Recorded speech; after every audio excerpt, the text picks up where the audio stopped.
Tonight and tomorrow, we know obviously is Lag LaOmer, which is more customarily known as Lag BaOmer, because of the Ashkenazim. It's a day of Simcha Chedva for the Hilulah of the Rashbi. Right? He says that a lot of people have a minhag. They go through all the Ma'amarim and Shas that mention Rabbi Shimon Bar Yochai, a little bit of Zohar, Nechvod the Tana. He brings down the Kedur Sefer a few reasons actually are interesting. We know that Maran writes in the Shulchan Aruch actually in Siman Tav Kuf Pei, Maran writes that there are actually certain days where tzaddikim passed away that we actually fast on those days. It's actually supposed to be a sad day. Why all of a sudden by the Rashbi, by Rabbi Shimon Bar Yochai, on the day that he passed away, we make a celebration? The opposite, we're supposed to be sort of sad. These are days that Shulchan Aruch speaks about. Aaron HaKohen passed away, Moshe Rabbeinu passed. These days, we usually fast on those days. Those days that we pick to fast. Person wants to fast, Maran brings a list of days that are good to fast on. Days that tzaddikim passed away. Why all of a sudden here, by the Rashbi, are we celebrating? So he brings down many reasons here. One of the reasons he says, the Meiri writes, based off the Gemara, we know that the Talmidim Rabbi Akiva stopped passing away today. The last 1,000 students passed away on Lag BaOmer. Because they stopped passing away on this day, we celebrate. Okay. Another reason he brings down is that when we say that all the students of Rabbi Akiva passed away, we say he went to the Talmidim Shebadarom and he taught them. We said it was Rabbi Meir, Rabbi Yehuda, Rabbi Yossi, Rabbi Eliezer, and Rabbi Shimon Bar Yochai, of course. He says that this day of Lag BaOmer, when Rabbi Akiva went and found these new 5 Talmidim and the Torah re-spread out to Am Yisrael, we make it obviously a day of celebration. Because they didn't die, these students. These students stayed alive. And because of that, we have the Torah. Some say, the Arizal brings down that today was Lag BaOmer was the day that Rabbi Shimon Bar Yochai got his smicha from Rabbi Akiva. This was the day that Rabbi Akiva gave smichut to Rabbi Shimon Bar Yochai. Another reason they say is that the Rashbi on this day was Zochet to reveal Sodot of the Zohar Kadosh. This was a day, so to speak, that he had a lot of revelations in Torah. So we celebrate on the days of his Tirah because this was also the day that he got a lot of Sodot. Another reason he says is the man started falling in Yetziat Mitzrayim when we were in the Midbar on Lag BaOmer, which is the 18th of Iyar. The man started falling down on Lag BaOmer. The other reason he says is that right now we're up to a point where 2/3 of the Omer passed already. He says during this time, we know at Kabbalah he writes, we're up to the Hod Shebahod, which is the very time of strict justice. So the fact that he says we made it to this point, we so to speak celebrate. Another thing he says is that really, he writes, very interesting, the Rama Mipana writes, יש לשאול שאם גם ביום ל"ג בעומר מתו 1,000 האחרונים, מהי פסקת מיתה דקאמרן? We say that Lag BaOmer, the last 1,000 students stopped dying.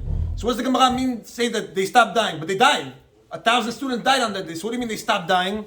So he says, אלה שאף על רבם נכנסה מיתה לבו ביום. Rabbi Akiva should have died that day also. What? The Rav should have died also, he says. ופסקה בשבילו.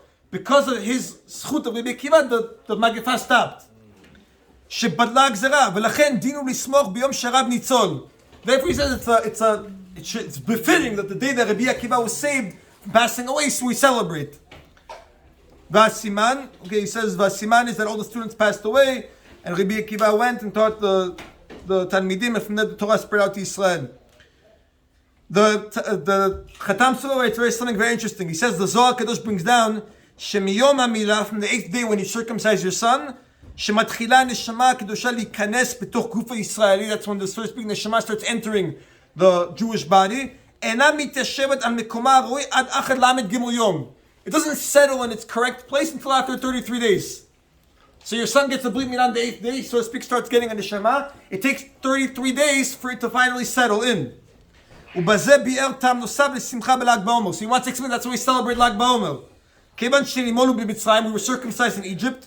ולא נתיישב בתוכם רוח הקודש עד שמצא מנוח אחל עמד בית BaOmer. He says, and they weren't able to achieve the level of Ruach HaKodesh until 32 days had passed. Ubeyom Lag BaOmer, on the 33rd day, which is like the 40 days of a woman after she gives birth for Tahara, that's when they were able to receive it. So to speak, that's what we celebrate also. Now he says the halakha is, we know that because of the Hilulah of the Rashbi, he says we listen to music.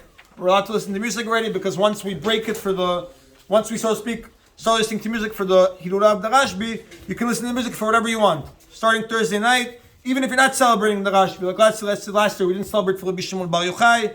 He says that it becomes mutar to listen to music. I'm sorry? You can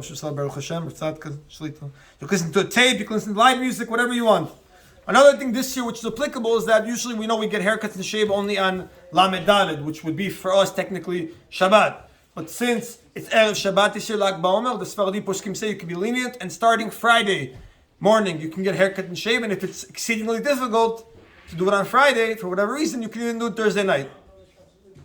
Right, because of Shabbat Kodesh. He says to make sure, he actually brings down, very interesting, a lot of sigurot on Lag BaOmer. He says that Lag BaOmer is a day for Zera Shel Kayama, for having children, for Rifuah, for health, for Yeshua. He brings Gematriot of the Rashbi and all different types of things. He says that you should not waste this day with, I don't want to say nonsense, but with things that are going to just pass your time. This is a day actually where you could pray for anything, a day where people will zochet to have children, day for health, day for salvation, personal salvation that you need. A day really where you should learn something from the Rashbi. Don't just take it as an excuse. Rabbi Shimon Bar Yochai, let's go party today, bonfire. They have Sfarim, you can open up a little quote here of the Rashbi, a little quote there. He has things that are also Kabbalah, that are also not Kabbalah. You can learn some things like Gemara. Rabbi Shimon Bar Yochai. You can learn the story in Masechet Shabbat.